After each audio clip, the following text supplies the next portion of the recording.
Wise ক্বালা রাব্বুকা লিল Malaika ইন্নী জাইলুন feel আরদি খলিফা। স্মরণ করুন হে নবী সেই সময়ের কথা যখন আমি আল্লাহ ফেরেশতাদেরকে বলেছিলাম যে আমি দুনিয়াতে আমার খলিফা পাঠাতে চাই। ফেরেশতারা কি বলেছিলেন? আতাজআলু ফিহা মান ইউফসিদু ফিহা ওয়া ইয়াসফিকুদ দিমা। আপনি কি এমন কাউকে দুনিয়ায় পাঠাতে চাচ্ছেন, এমন কাউকে পৃথিবীতে পাঠাতে চাচ্ছেন যে পৃথিবীতে গিয়ে ফিতনা ফাসাদ সৃষ্টি করবে, রক্তপাত ঘটাবে? অথচ আমরাই তো আপনার তাসবিহ পাঠ করছি।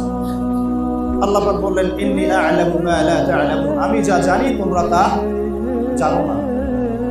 এখানে সৃষ্টির উদ্দেশ্য পাচ্ছি, আমাদেরকে কেন সৃষ্টি করা হয়েছে? কে আল্লাহর খলিফা? আমাদেরকে সৃষ্টি করা হয়েছে আল্লাহর খলিফা হিসেবে।